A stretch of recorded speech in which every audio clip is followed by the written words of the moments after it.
Ng fruit. Ng fruit. Ay, masaya rin siya. Masaya din siya. Hindi ko nga alam na Nakalimutan. ayan, tsaka yan. Sa sarili ko joke. Ngayon, pag kasha, ibig sabihin, fit. Pag hindi kasha, snip. Okay. Paano yung punit? Snip. Titingin ang washing machine kay Empoy. Level 4.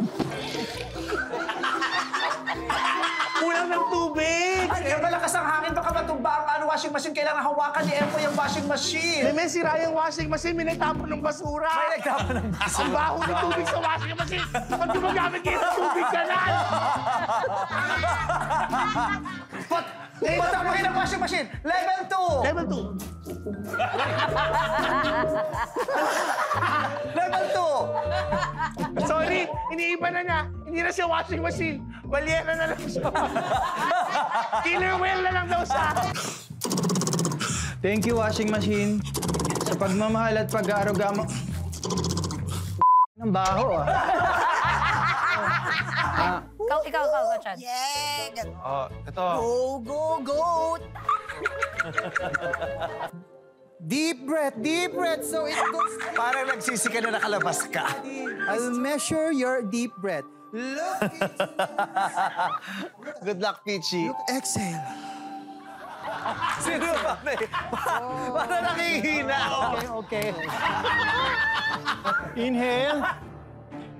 Exhale. Oh my God. Galing. 3, 4. 1, 2, 3. Up. May dalawang sising-sisi dun sa room ko kanina na sana daw nandito sila sa loob. Si Negi. Si Negi at si... No, si Jason. Grabe rin yung pabukol, ha? Oy, ba? Grabe naman sa mukha mo na talaga. Kina Empoy, ang tagal-tagal. Sa akin, pagkalapit pa lang, saan ka mapunta? Ay, enjoy mo eh. Kakainis ka. Bibe!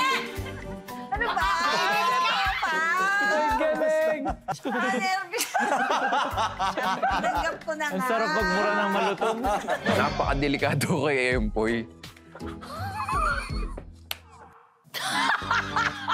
Gagi nyo. Hindi niya ako binitawan. Mga kaklase ko to. Ang baboy na ng room. Dahil pagod na ako sa runway na to. Parang nahihirapan. Ang baho!